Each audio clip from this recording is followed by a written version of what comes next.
diri sa kalibutan, mawala gid ang value, mawala ang higugma, mawala ang importansya. Pero bisan pag magkayunsa ang kalibutan, nagkamahal ang palitonon, ning saka ning gasolina, init ning panahon, pero ang value ni Lord sa imuha wala nawala.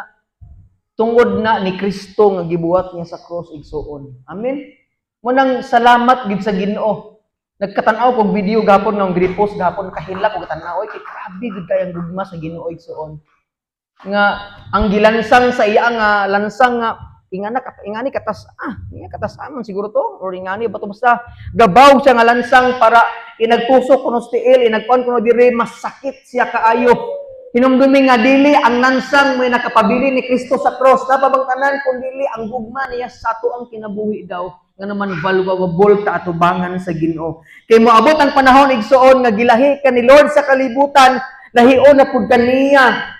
Inaghuman ni mus kinabuhi igsuon kay ang mga walay Kristos kinabuhi, ilahi niya sa impierno di inay kasakit. Pero ang mga Christian nga nagsakit sa kalibutan, ibutang niya sa kinabuhing dayon nga naa puno ang kalipay katagbawan sa kinabuhi igsuon. Amen. Manang bahalag nag-antos ka sa paglikay og sala karon, pero salamat kay dito sa langit di na ka mag-antos, kay di na ka kasala dito.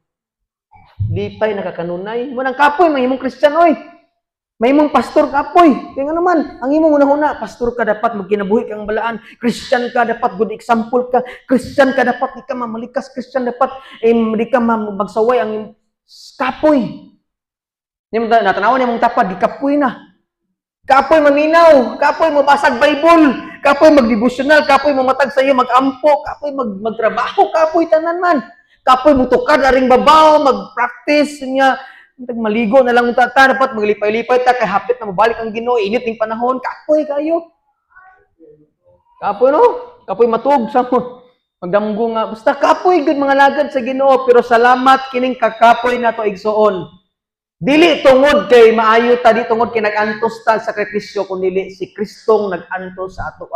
The reason why bahalag kapoy ta diri karon nag-antos ta, pero dito sa langit igsoon, lipay kaayo ta. Munang sige kog dasig niyo bahalag kapoy gyud mga lagad sa Ginoo, kapoy mo simba. Pero si Jesus wala gikapoy sa ato. Paghatag gininhawa kusog og kinabuhing walay katapusan.